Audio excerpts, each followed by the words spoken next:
Hey everybody, it's Big E. Welcome to Big E's Auto. So today we got the 97 F250.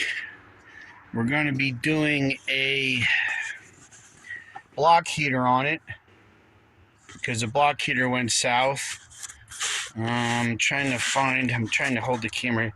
Dude, that's the part number for the Zero Start block heater. Yes, there's Levi. He made me a gun and got all kinds of paraphernalia here. This you can use to cold start it. I'd use it at work when I'm stuck and I can't plug it in. My block heater went south, so we're going to be switching out the block heater. It should take really quickly. Usually what I'll do is take the old one out. I'll wrap the new one with Teflon tape, and I'll be able to usually I can switch it in and out without draining the coolant. Hopefully I can do that today, and hopefully I can show you guys how to do that without an epic failure. Let's hope.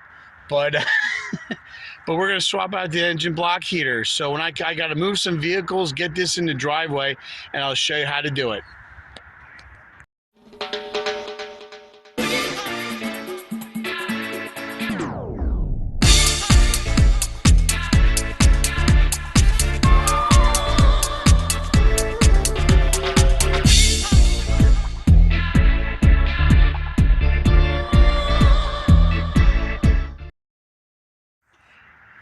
All right, guys. So what you're going to do before you get started, you have your block heater here.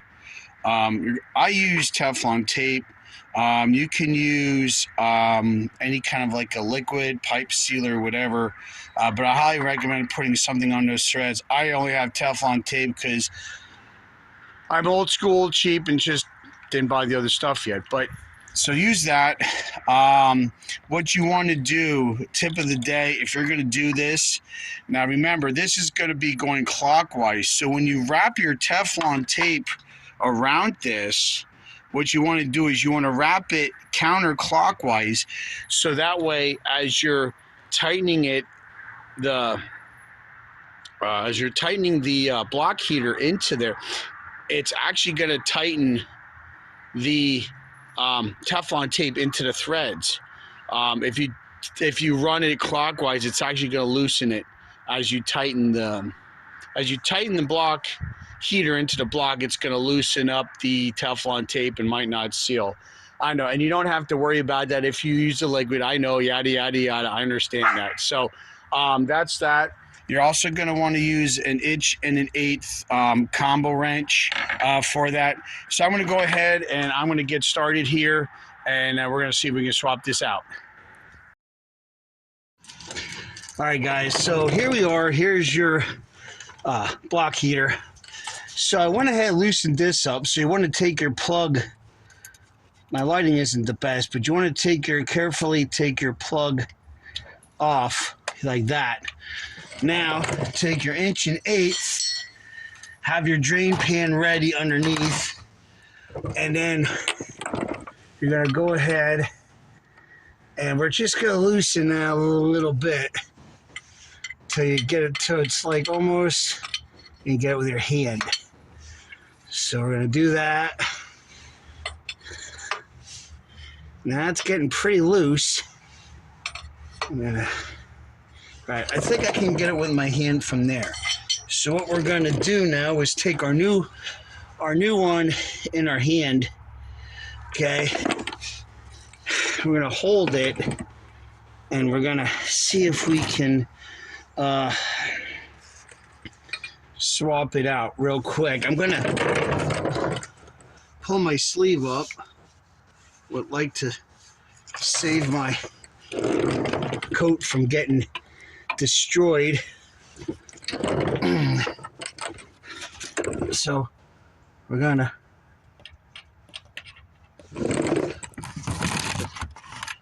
hopefully you guys can still let me move the camera here. I don't know if you can still see it there.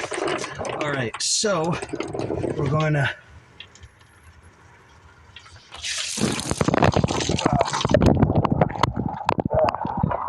one out.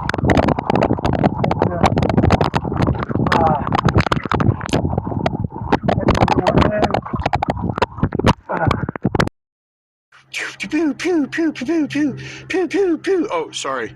I was playing with my son's gun. Basically, that's what you're going to do with the old block heater. It's basically junk. What ends up happening is this works on the same principle as your water heater in your house. Okay, so you have a heating element. That's where it basically, let me wipe my hands off here. It basically, what it is, it's basically nothing more than a resistor. So what you're doing is you're putting electricity to it, and the copper is wire going through there. It's a resistor, creates heat. If you know anything about basic circuit building, resistors build heat. Same principle that you use for the water heater in your house. This is the same principle you use on the 7.3. It's like a water heater. You're heating up the coolant, which heating up the blocks, so that way when you cold start it, that's why you plug it in to make the heat. So as you know, diesels, I mean, obviously everybody knows diesels don't have spark plugs. So basically ignition is done by heat and compression. Compression causes heat. So same principle with these block heaters is that they make heat, they heat the water, and that's what they do to create the heat, so that therefore the truck starts. So basically we got it all in there. Let me see if I can get under there, and I'll show you guys kind of, I mean, hopefully that's all in there real good. Yeah. So that's it for the block heater. Fairly easy. Obviously, I had a harder time getting it in there. Usually, it doesn't lose that much coolant. Usually, I have a better aim than that, but this time, for whatever reason, I really was having difficulty getting it in the hole. Yeah, pun intended. Anyway, if you have a bi-block heater, 7.3 or any diesel, fairly easy to swap out. Some basic tools. Took me, maybe 10, 15 minutes to do this. So just double check your coolant level, plug it in tonight. Should be good to go tomorrow. All right. Anyway, this is Big E. Like and subscribe, leave a comment. Subscribe. Did I say that? I probably did. Whatever. Anyway, it's Big E. Watch out for each other. Take care of each other. See you next time right here on Big E's. Bye for now.